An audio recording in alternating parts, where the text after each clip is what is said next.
Music Scene Investigation is on the air. Glad you're with us, everyone. Rich Wildman here. It's nice to see you again. We had a very interesting show last week. If you missed it, I highly recommend you take a look at the recording from then because I don't even know how to explain it yet. It was one of a kind. I think that's the best way I can explain it.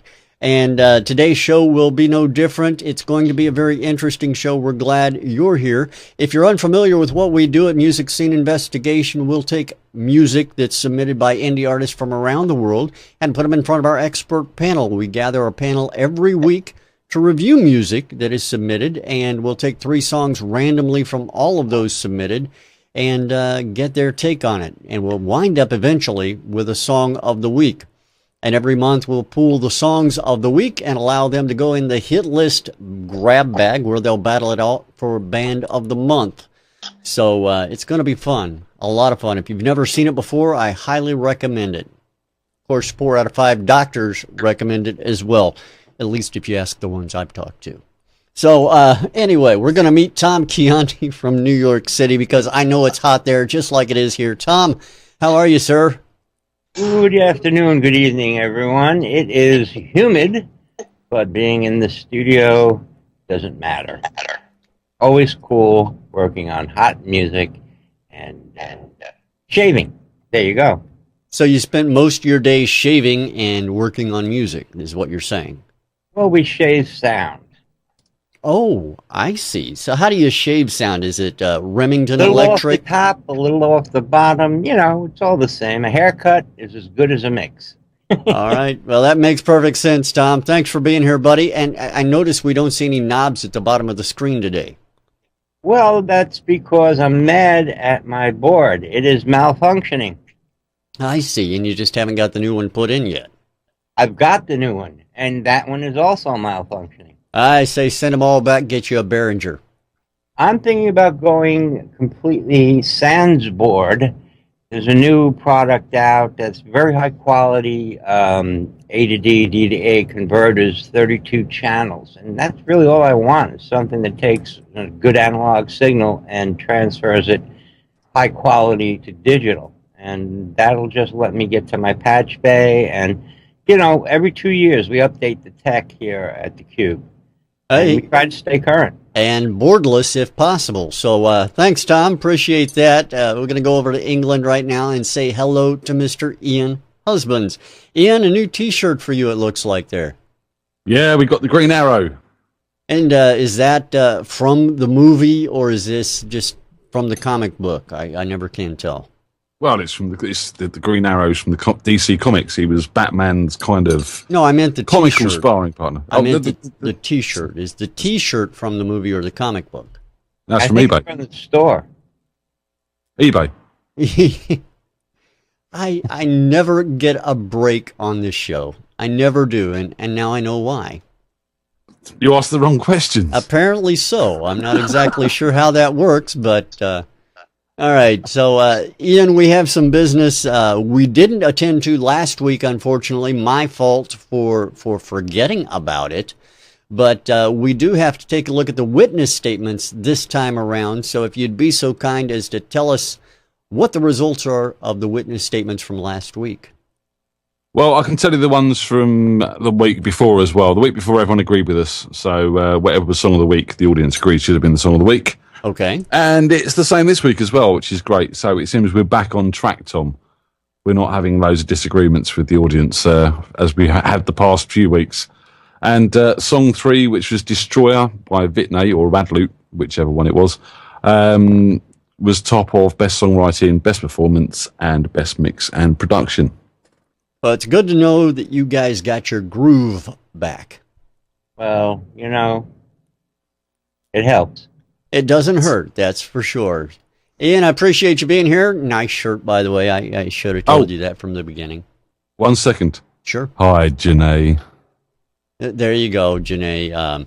And I was told that I shouldn't be so hard on myself, that it was you, Ian, that forgot to remind me about the witness statements. So, well, you were too busy chatting up my mate Dave. And by the way, I'd like to remind you of something else.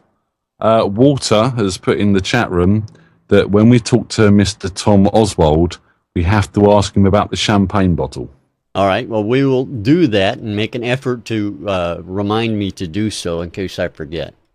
Right, yeah. All right. And our guest panelist today is Mr. Tom Oswald from Red Dragon Records. And Tom, welcome back to the show. It's been a while since you've been with us. How have you been?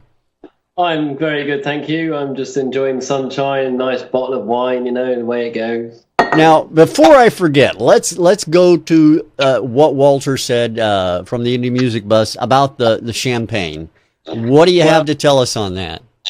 I was out for lunch or late dinner and got carried away and drank a bottle of champagne about 2 hours ago.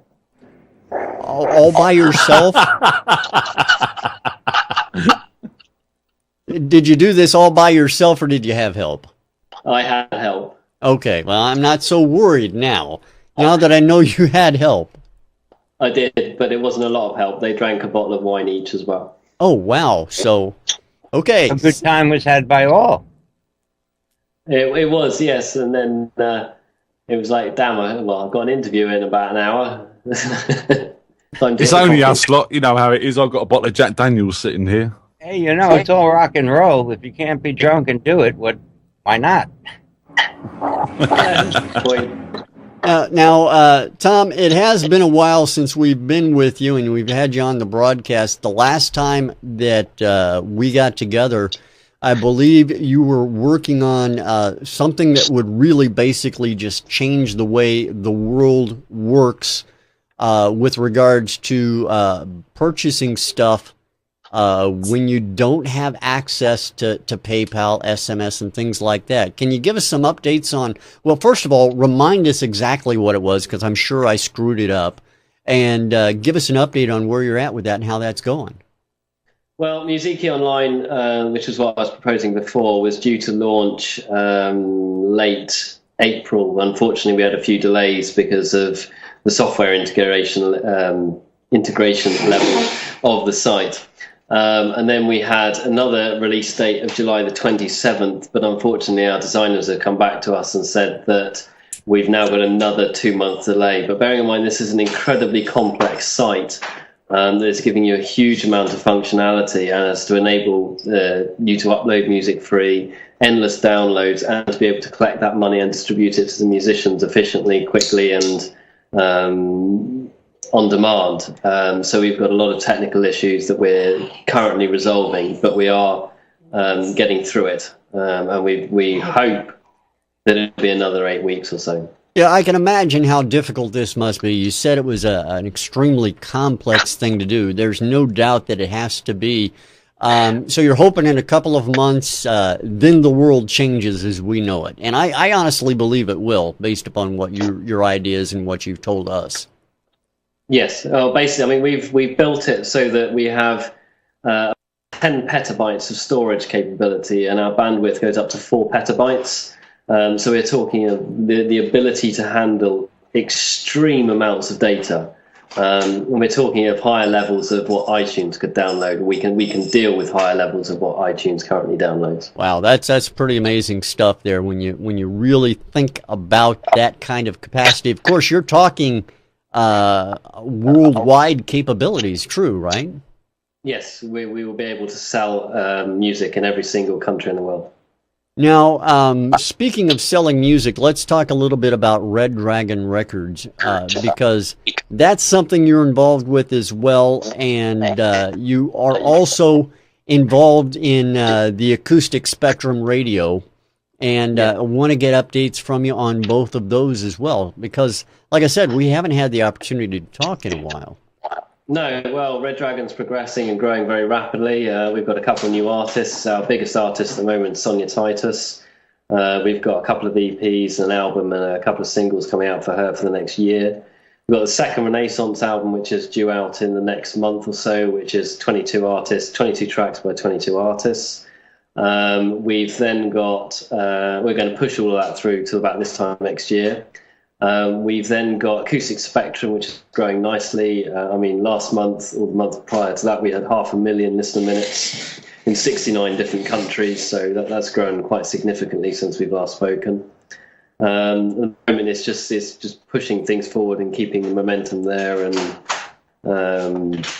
making sure it still operates efficiently as a business. Oh, we've also gone into CD manufacturing actually since we last spoke as well, which is very successful. Oh, that's amazing. I mean, it seems like you keep expanding these things, doing newer stuff, expanding into different areas. One of the areas that we had talked about previously was the music television system you had set up.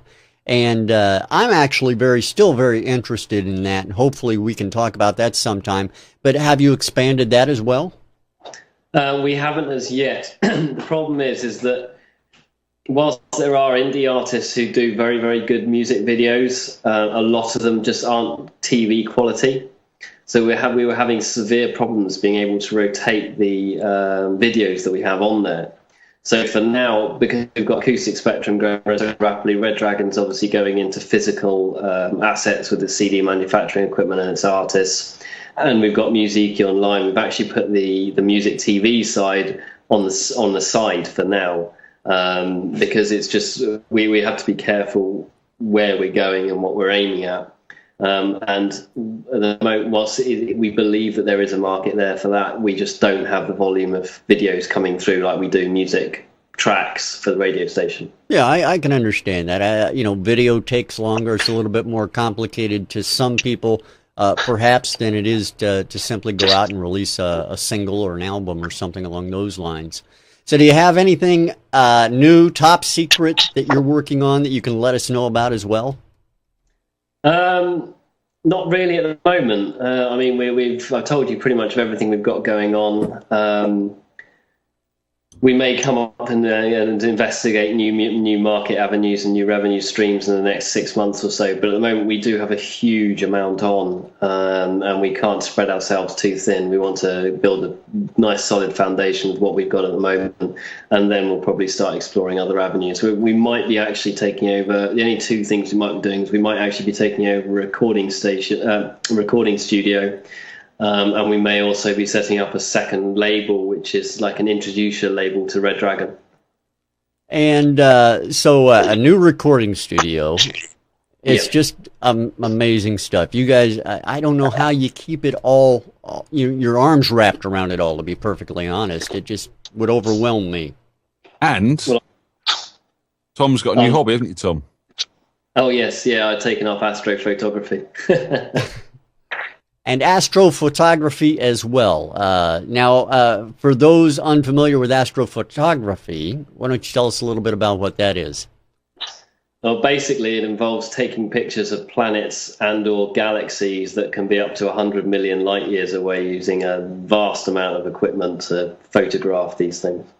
And are you publishing these photographs online so other people can take a look at them as well, or is this something you do strictly for your own pleasure? No, I will do as soon as the photos become good enough quality. I mean, I've only been doing it 6 weeks, and it's an extremely difficult thing to do because you're photographing something that is 100 million light years away, is moving at a rapid pace across the Earth, and there is a huge amount of, across the sky. And there is a huge amount of variables involved to get a good picture. And it's not just one picture. You have to take hundreds of pictures, then stack them on top of each other to be able to get them the best quality picture you can. So as I said, it's a very, very steep learning curve. But as soon as I'm there, I will start publishing the pictures. But until that point, I'm just learning about it all at the moment. Excellent. It sounds like it's a very interesting project, and obviously I'm looking forward to seeing anything that you come up with when you do start publishing. I mean, I'm sure everybody else is interested as well. I do want to let everybody know, occasionally you might hear a little issue with some of the microphones, and that's due with the way microphones are set up at a remote site. Specifically, Tom Oswald is at a remote site, and so his microphone may be picking up some kind of feedback at certain points. So please bear with us. We'll try and manage that as best we can as we do so. Now, before we go on, Tom, with everything that's happening over at Red Dragon Records, Acoustic Spectrum Radio, and everything else you got going on, One of the things we found out about you early on was you're kind of a serial entrepreneur in that you started your first company. I guess I don't know if it's your first at the age of 15. Why don't you tell everybody what drives you to do this kind of stuff? The ability to be able to do very expensive hobbies like astrophotography. Great Yeah, it's answer. nothing like being able to buy them big toys. I know that feeling. Yeah, exactly. And yeah, my first company was when I was 15. It was called Genesis Vending. It was a chain of vending machines across where I lived at the time.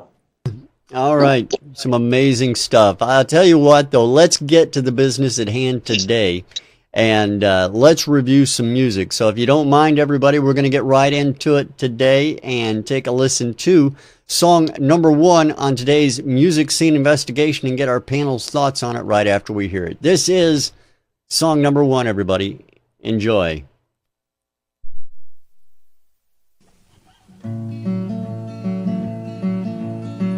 Take one, toss it out in the sky. Take two, don't ask how or why, it's your time.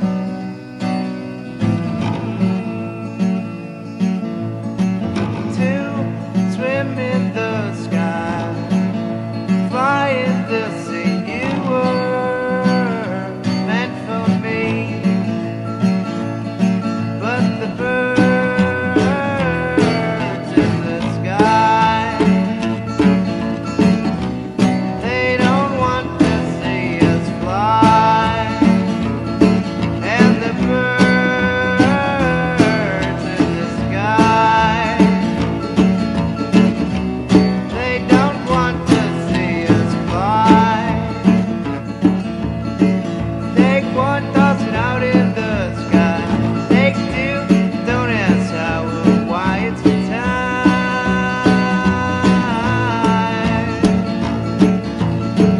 To swim in the sky, fly in the sea, you were meant for me. But the birds in the sky, they don't want us to fly. And the birds in the sky, they don't want to see us fly. And the bees in their hives, they don't want us to survive.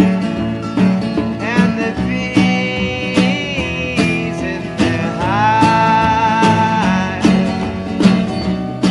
they don't want us to survive.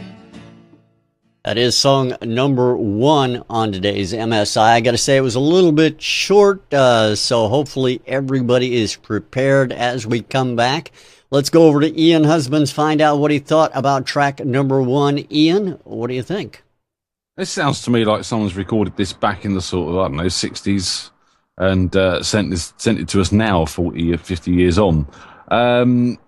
Because it's just got that real old recording feel about it. And I like it, especially if it's a new track. I like the way it's been done. It does sound original and authentic and old-fashioned.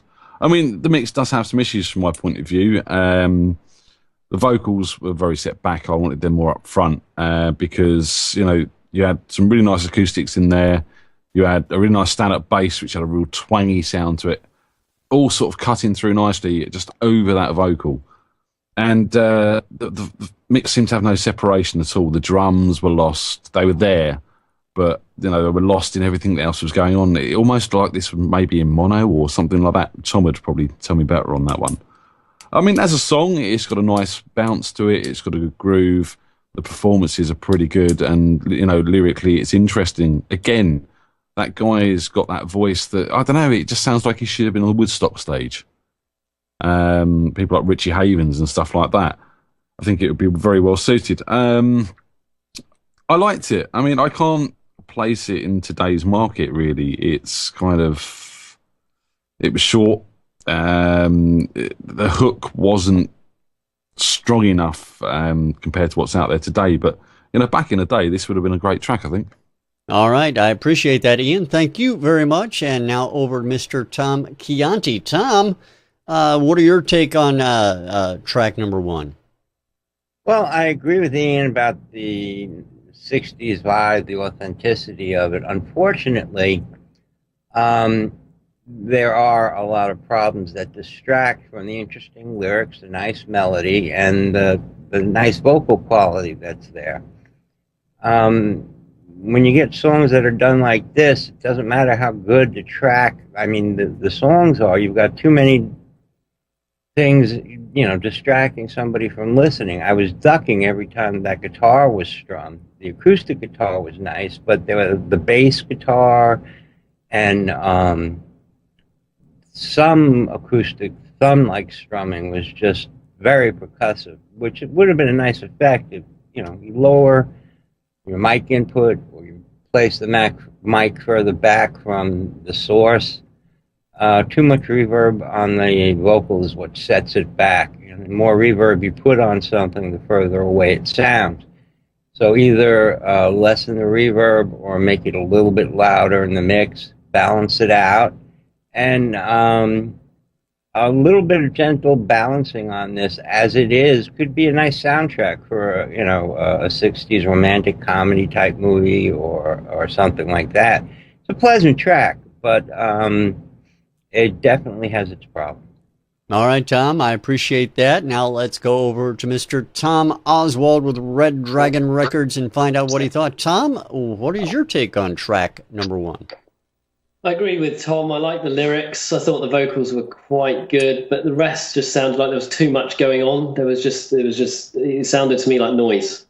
There was such a collection of things all happening at the same time, all of drowning each other out.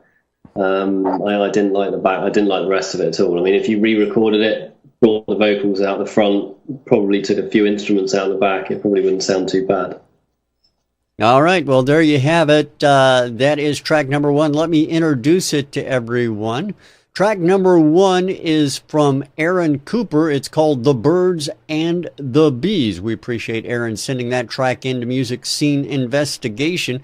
Again, if you're an indie artist and want to get your track in front of our panel, it's very easy to do. Go to musicsceneinvestigation.com and click on the Submit a Song button and just send it to us. We'll select 3 randomly every week and put them in front of our panel. Yours could be next. You never know. And I see your cohorts back there are messing with you, or either that or you disturbed the aliens through your astrophotography. They've decided to try and fix the lights there. I see you found the homeworld. Yeah. Let's take and go to our next song, everyone. Track number 2 on today's Music Scene Investigation. Enjoy.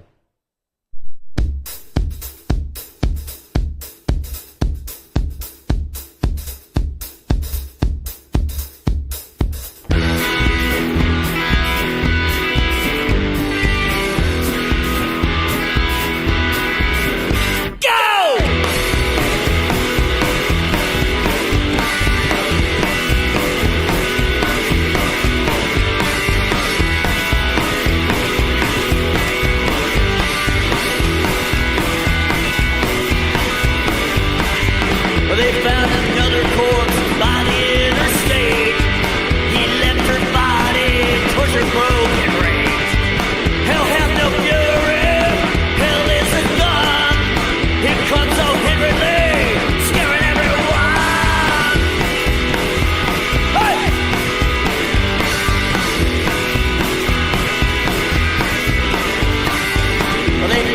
another corpse by the side of the road.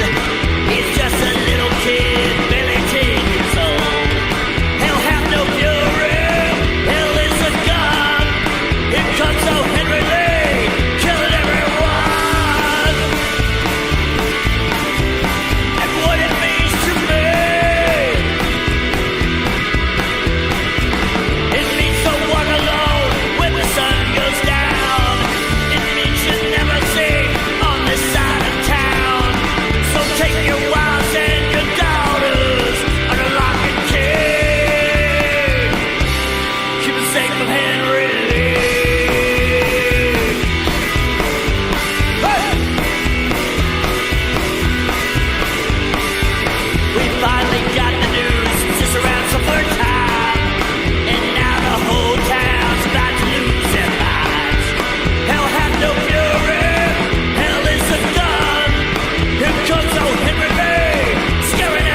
Wow. Song number 2 on today's MSI. Let's go over to Mr. Tom Chianti, who's chuckling to himself. I can see it and find out what he thought. Tom?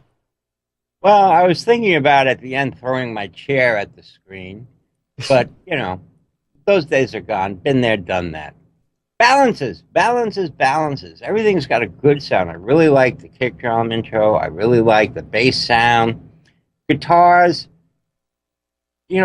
focus, people. Focus. When you mix a record, it's very important that you decide what's going to be the focus. Usually it's the vocals because they tell the story and they're supposed to be the focus. Great guitar solos, drummings, bass, whatever. Good. They can all share the stage.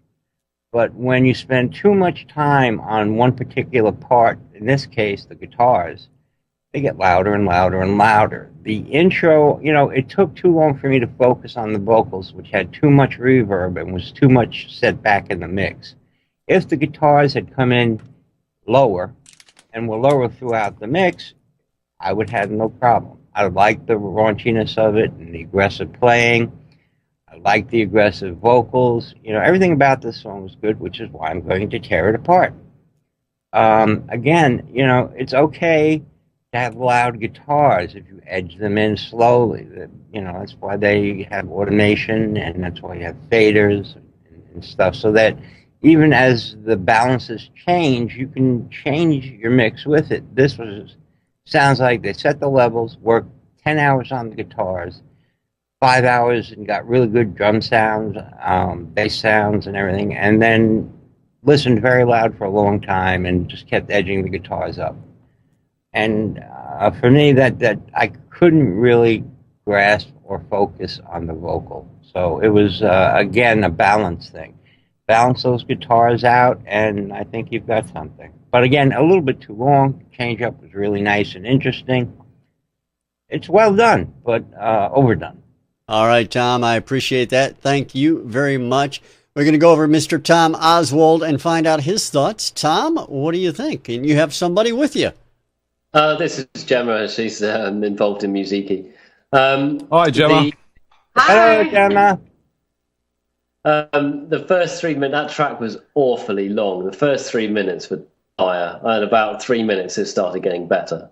I like the guitar stuff. Maybe if they moved everything in 3 minutes on top of the last 2 minutes, it might sound all right. I don't know. All right. Well, I appreciate that. Thank you very much, Tom. And over to our man, Ian, and his thoughts. Ian? Well, you say I'm dry. Is that what you're saying? Yeah, basically. And first of all, Rich, I'd like to introduce that we have a female on the show. Don't lose it now. I won't, I promise. Right, just have to get that out of the way. Right, there's a lot of good stuff going for this song. The energy is amazing. I love the feel and the passion that is driving this track. But those guitars, not only are they loud, but they're spiteful. I know it's that sort of punky country rockabilly type thing going on, and it's a bit down and a bit dirty. But they're just too spiteful. They were hurting my ears. Too much top end, too brittle, not enough warmth. Especially the solo. And the solo, the execution, and again, I know it's that sort of style of track that is a bit loose and a bit down and dirty. warts and all type thing. But some of the string bends in there were flat as anything.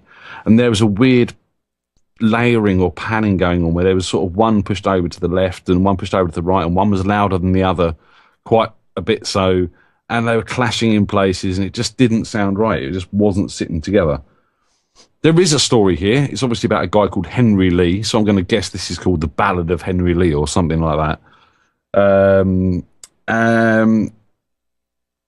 But again, I don't know what Henry Lee did, because I couldn't make out, because that vocal was too set back, again with reverbs, and again with those guitars being so loud and so spiteful in their sound.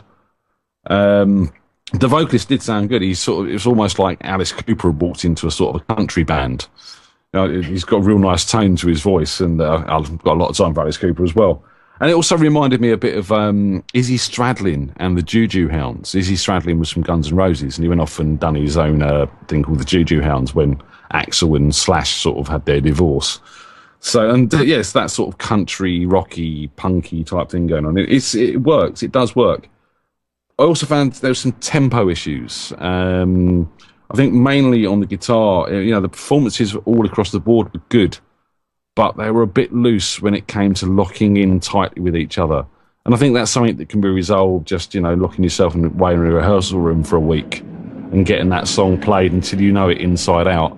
And then when you go back into the studio and re-record the stuff, it's going to be that much tighter.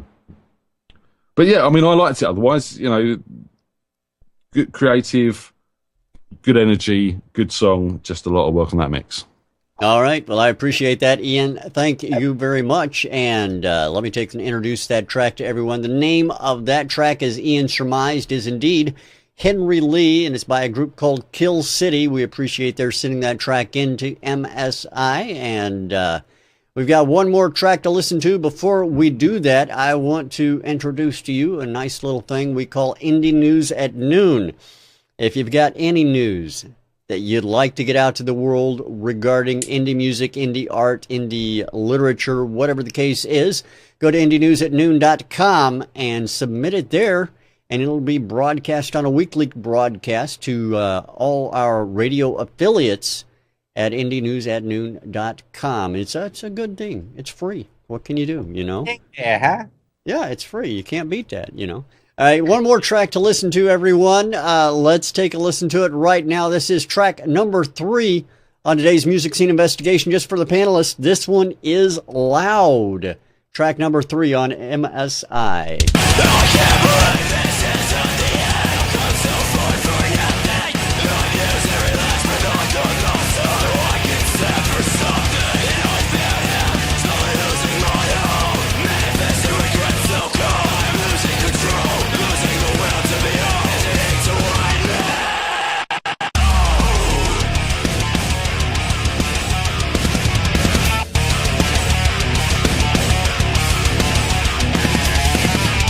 Shadows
All right, that is song number 3 on today's MSI. And as soon as I put my video back up, you'll be able to see me again. What a ride that broke one! the video. Yeah, I know it was so fast, and the kicks were so loud it broke the video. But that's okay. We're going to go to Mr. Tom Oswald first as he runs back to the microphone. Tom, what do you think of track number 3? I love that track. I thought it was brilliant, actually. The guy's vocals were very, very, very powerful. It was certainly the best of the 3, without a doubt, I think. All right, short and sweet. That's the way we like it. Let's go over to Ian Husbands, find out what he thought. Ian, your take on track number 3. I loved it, but again, this is entering that loudness war. It's overcompressed to the max, where there is no definition to any of the parts. The drums are pumping, and it just becomes a mesh. There is some really good stuff going on here. Really good stuff. It's got sort of echoes back to Linkin Park, Disturbed, Device, bands of that ilk, which I love listening to. But if you go back and listen to the commercial releases of them bands, you can hear the instrumentation and what it's doing, all the in separate parts. There's space in the mix. And with this, it's not. It's just been crunched together. So it's just one big wall of sound. The transition from that sort of scream vocal into the singing vocal was really nice. But I couldn't understand a word that was being said in that sung vocal. And it sounded like the singer was doing a very good job. I mean, there's a lot of talk in the chat about whether the drums were programmed. I mean, if they were very well done. Again, they've kept up the energy, which is you often lose when you're programming MIDI drums. So it's kept up that energy, which is good. I mean, everything's here. The production, the performances, the track. It is just crunched to oblivion. And because of that, you're kind of creating this wall of sound, which loses all the dynamic and all the space in that mix. All right, Ian, I appreciate your thoughts on that. And over to Mr. Tom Chianti. Tom, what do you think? Well, he's definitely angry about something.